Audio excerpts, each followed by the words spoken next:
아브라함은 그곳을 떠나 네겝 땅으로 옮겨가서 카데스와 수르 사이에 자리를 잡았다. 그라르에서 나그네 살이하게 되었을 때 아브라함은 자기 아내 사라를 자기 누이라고 말하였다. 그러자 그라르 임금 아비멜렉이 사람을 보내어 사라를 데려갔다. 그날 밤 꿈에 하느님께서 아비멜렉에게 나타나 말씀하셨다. 내가 데려온 여자 때문에 너는 죽을 것이다. 그 여자는 임자가 있는 몸이다. 아비멜렉은 아직 그 여자를 가까이 하지 않았으므로 이렇게 아뢰었다. 주님, 당신께서는 죄 없는 백성도 죽이십니까? 아브라함 자신이 저에게 이 여자는 제 누이입니다 하였고 그 여자 또한 스스로 그는 제 오라비입니다 하지 않았습니까? 저는 흠없는 마음과 결백한 손으로 이 일을 하였습니다. 그러자 하느님께서 꿈에 다시 그에게 말씀하셨다. 나도 내가 흠없는 마음으로 이 일을 한 줄 안다. 내가 나에게 죄를 짓지 않도록 막아주니가 바로 나다. 내가 그 여자를 건드리는 것을 내가 허락하지 않았다. 이제 그 사람의 아내를 돌려보내라. 그 사람은 예언자이니 그가 너를 위하여 기도하면 너는 살 것이다. 그러나 내가 만일 돌려보내지 않으면 너와 너에게 딸린 자들이 모두 반드시 죽으리라는 것을 알아두어라. 아비멜렉은 아침 일찍 일어나 자기 종들을 모두 불러 모으고서 그들에게 이를 낱낱이 들려주었다. 그러자 그 사람들은 크게 두려워하였다. 아비멜렉은 아브라함을 불러 그에게 말하였다. 그대는 어째서 이런 짓을 하였소? 내가 그대에게 무슨 죄를 지었기에 그대는 나와 내 왕국에 이렇게 큰 죄를 끌어들였소? 그대는 해서는 안 될 일을 나에게 저질렀소. 아비멜렉이 아브라함에게 다시 물었다. 그대는 도대체 어쩌자고 이런 일을 저질렀소? 아브라함이 대답하였다. 이곳에는 하느님에 대한 경외심이라고는 도무지 없어서 사람들이 내 아내 때문에 나를 죽일 것이다 하고 내가 생각하였기 때문입니다. 더구나 그 여자는 정말 나의 누이입니다. 아버지는 같고 어머니가 달라서 내 아내가 되었습니다. 하느님께서 내게 아버지 집을 떠나 돌아다니게 하셨을 때 나는 그 여자에게 말하기를 당신에게 당부하는데 우리가 어느 곳으로 가든지 내가 당신의 오라비라고 말하시오 하였습니다. 그러자 아비멜렉은 양과 소, 남종과 여종들을 데려다 아브라함에게 주고 그의 아내 사라도 돌려주었다. 보시오, 내 땅이 그대 앞에 펼쳐져 있으니 그대 마음에 드는 곳에 자리를 잡으시오. 그리고 사라에게 말하였다. 나는 그대의 오라버니에게 은전 1000잎을 주었소. 보시오, 그것은 그대와 함께 있는 모든 이들 앞에서 그대의 명예를 회복시켜 줄 것이오. 이로써 그대는 모든 면에서 결백하다는 것이 입증되었소. 이에 아브라함이 하느님께 기도하자 하느님께서는 아비멜렉과 그의 아내와 그의 여종들의 병을 고쳐주셨다. 그래서 그들은 다시 아이를 낳을 수 있게 되었다. 주님께서 아브라함의 아내 사라 때문에 아비멜렉 집안의 모든 태를 닫아버리셨던 것이다. 주님께서는 말씀하신 대로 사라를 돌보셨다. 주님께서 말씀하신 대로 사라에게 해주시니 사라가 임신하여 하느님께서 아브라함에게 일러주신 바로 그때 늙은 아브라함에게 아들을 낳아주었다. 아브라함은 사라가 자기에게 낳아준 아들의 이름을 이사학이라 하였다. 아브라함은 하느님께서 자기에게 명령하신 대로 자기 아들 이사학이 태어난 지 8해 만에 할례를 베풀었다. 아브라함에게서 아들 이사학이 태어났을 때 그의 나이는 100살이었다. 사라가 말하였다. 하느님께서 나에게 웃음을 가져다 주셨구나. 이 소식을 듣는 이마다 나한테 기쁘게 웃어주겠지. 그리고 또 말하였다. 사라가 자식들에게 젖을 먹이리라고 누가 아브라함에게 감히 말할 수 있었으랴. 그렇지만 내가 늙은 그에게 아들을 낳아주지 않았는가. 아기가 자라서 젖을 떼게 되었다. 이사학이 젖을 떼던 날 아브라함은 큰 잔치를 베풀었다. 그런데 사라는 이집트 여자 아가르가 아브라함에게 낳아준 아들이 자기 아들 이사학과 함께 노는 것을 보고 아브라함에게 말하였다. 저 여종과 그 아들을 내쫓으세요. 저 여종의 아들이 내 아들 이사학과 함께 상속을 받을 수는 없어요. 그 아들도 자기 아들이므로 아브라함에게는 이 일이 무척이나 언짢았다. 그러나 하느님께서는 아브라함에게 말씀하셨다. 그 아이와 내 여종 때문에 언짢아하지 마라. 사라가 너에게 말하는 대로 다 들어주어라. 이사학을 통하여 후손들이 너의 이름을 물려받을 것이다.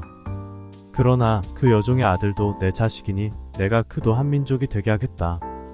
아브라함은 아침 일찍 일어나 빵과 물 한 가죽 부대를 가져다 하가르에게 주어 어깨에 매게 하고는 그를 아기와 함께 내보냈다. 길을 나선 하가르는 브에르세바 광야에서 헤매게 되었다. 가죽 부대에 물이 떨어지자 그 여자는 아기를 덤불 밑으로 내던져버리고는 활 한바탕 거리만큼 걸어가서 아기를 마주하고 주저앉았다. 아기가 죽어가는 꼴을 어찌 보랴 하고 생각하였던 것이다. 이렇게 그는 아기를 마주하고 주저앉아 목 놓아 울었다. 하느님께서 아이의 목소리를 들으셨다. 그래서 하느님의 천사가 하늘에서 하가르를 부르며 말하였다. 하가르야, 어찌 된 일이냐? 두려워하지 마라. 하느님께서 저기에 있는 아이의 목소리를 들으셨다. 일어나 가서 아이를 들어 올려 내 손으로 꼭 붙들어라. 내가 그를 큰 민족으로 만들어주겠다. 그런 다음 하느님께서 하가르의 눈을 열어주시니 그가 우물을 보게 되었다. 그는 가서 가죽 부대에 물을 채우고 아이에게 물을 먹였다. 하느님께서는 그 아이와 함께 계셨다. 그는 자라서 광야에 살며 활자비가 되었다. 그는 파란 광야에서 살았는데 그의 어머니가 그에게 이집트 땅에서 아내를 얻어주었다. 그때 아비멜렉과 그의 군대 장수인 피콜이 아브라함에게 말하였다. 하느님께서는 그대가 무슨 일을 하든지 함께 계시는구려.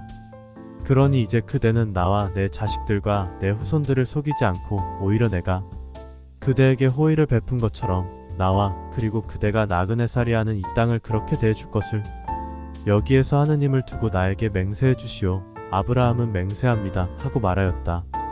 그러고 나서 아브라함은 아비멜렉의 종들이 빼앗은 우물 때문에 아비멜렉에게 따졌다. 아비멜렉이 대답하였다.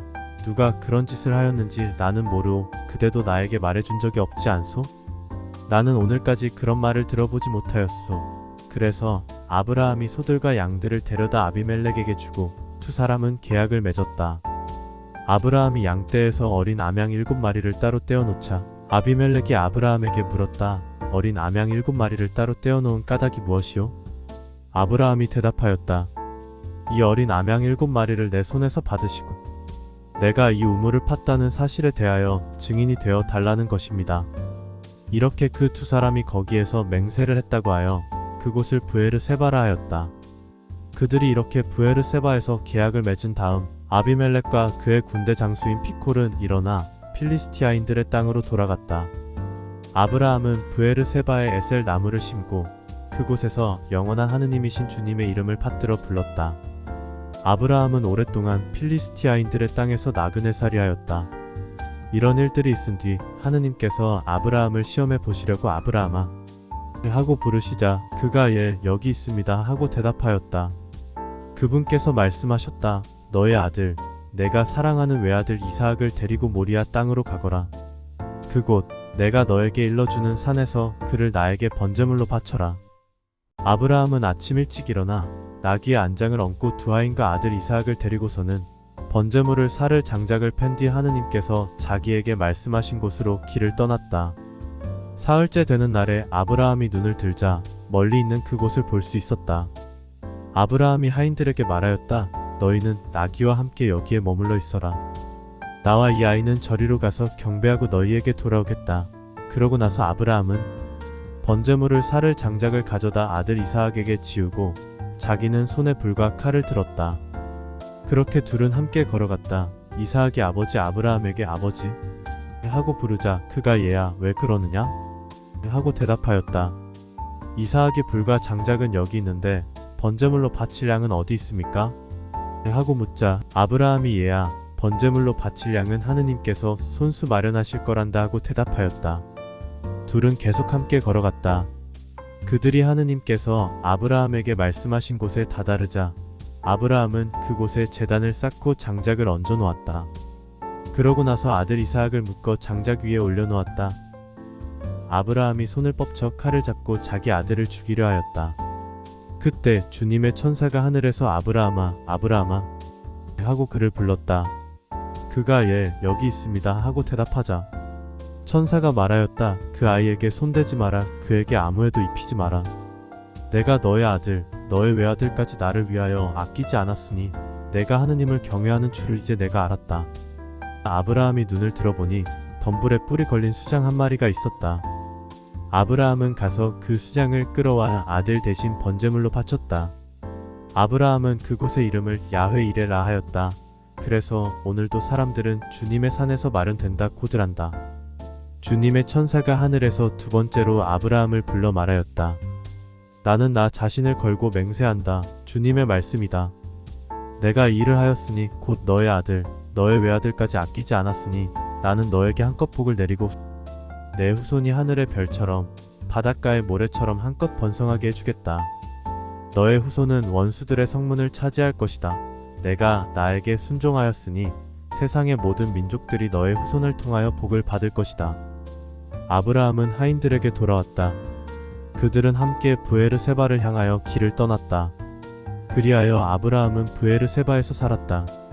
이런 일들이 있은 뒤 밀카도 아브라함의 아우 나호르에게 아들들을 낳아 주었다는 소식이 아브라함에게 전해졌다.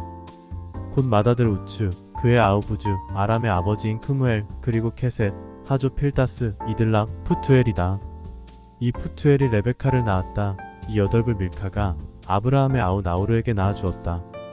나호르에게는 르우마라는 이름을 가진 소실이 있었는데 그도 테바, 가암, 타하스, 미아카를 낳았다.